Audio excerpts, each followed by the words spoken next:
Le journal des journaux, la revue du web. Le journal des journaux, la revue du web.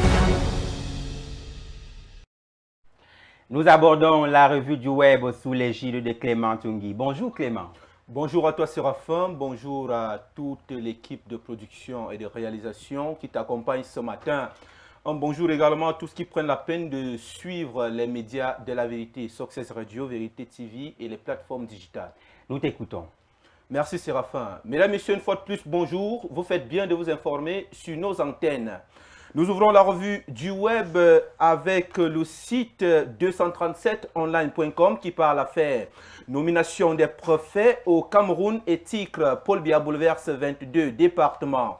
La nomination des préfets décrétée le 22 juillet 2025 par le chef de l'État représente l'un des plus vastes remaniements administratifs de l'année 2025.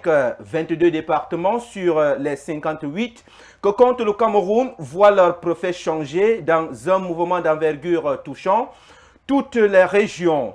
Cette valse de nomination interroge sur les stratégies présidentielles à moins de 2 mois d'échéance cruciale. Mesdames, Messieurs, retrouvez ce jeu des chaises entre administrateurs civils principaux avec le décret numéro 2025-355 et sur le site du 237online.com. Le même site 237online.com parle également ce jour de la nomination d'un secrétaire général des services du gouverneur. C'est la surprise qu'a reçue la région de l'Est Cameroun par son Excellence M. Paul Biya. Yaoundé le 22 juillet 2025, c'est désormais officiel. La nomination d'un secrétaire général des services du gouverneur dans la région de l'Est a été actée hier par décret présidentiel. En remplacement de Théophile Ngia Benya, c'est Madame Tuente Tsemo Liliane Flore, précédemment sous-préfet de Monatélé qui prend les rênes administratives de cette région stratégique. Cette nomination d'un secrétaire général des services du gouverneur dans l'Est Cameroun marque une double évolution. D'une part, le renouvellement d'un poste clé dans la zone frontalière sensible et d'autre part, l'ascension notable d'une femme à cette responsabilité. Mesdames, Messieurs, nous poursuivons cette revue web avec le site lobledparle.com qui informe le public qu'une mère est décédée de choc après la perte soudaine de son fils dans la région de l'Ouest. Après le décès soudain du petit Maël jeudi dernier, en soirée des suites des maux de tête, sa mère, Tata Karine, a été foudroyée par une crise cardiaque à l'hôpital où elle l'accompagnait. Terrassée par le choc émotionnel, cette tragédie bouleversante s'est abattue dans cette famille de la région de l'Ouest Cameroun. Selon le témoignage poignant du journaliste Aimé Moukoko, en effet, la vie nous réserve parfois des surprises très désagréables comme Tata Karen et son fils Maël à la morgue de l'hôpital de Bafoussam sans être véritablement malade ou même victime d'un accident. Malheureusement, il est appelé à un homme de vivre une seule fois, après quoi vient le jugement.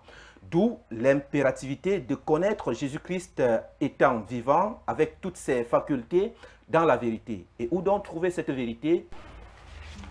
Au ministère de la vérité.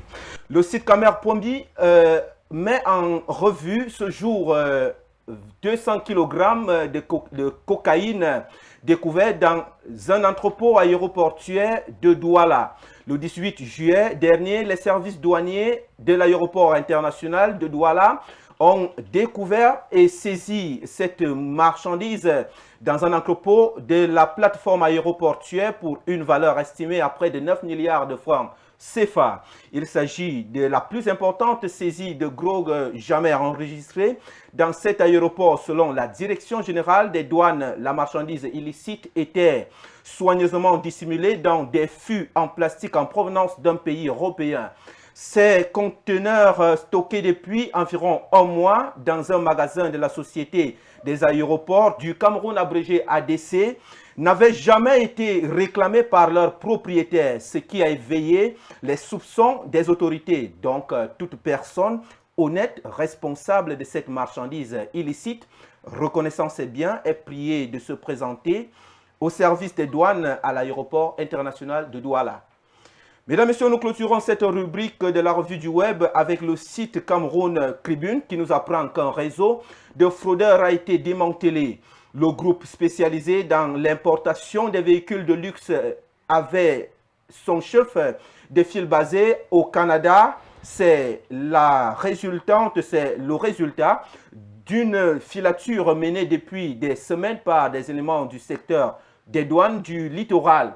Après l'échec de l'opération de saisie d'un conteneur le 28 janvier dernier, les équipes de ce secteur de douane ont finalement mis la main sur les présumés contrebandiers dans les profondeurs du quartier Boko-Plage, dans l'arrondissement de Douala 3e. Sur le site, le camion semi-remorque transportant un conteneur de 40 pieds a été saisi par les douaniers, soutenu dans l'opération par la gendarmerie nationale. La cargaison censée aller au Tchad comprenait 2 voitures de marque Lexus RX 350 et une Toyota RAV4 V6, des matelas, des pots de peinture et autres matériaux. Retrouvez, mesdames, messieurs, cette information dans sa totalité avec le site Cameroun Tribune. C'est donc tout ce que nous avons prévu. Pour vous servir ce matin en actualité web, nous nous donnons rendez-vous demain pour le même exercice. Vous restez avec Séraphin pour la suite du journal. Mais surtout, mesdames et messieurs, n'oubliez pas que notre engagement et notre détermination, c'est vous. Et c'est Dieu qui couronne le tout. Séraphin, c'est tout pour ce matin. Merci Clément et à demain.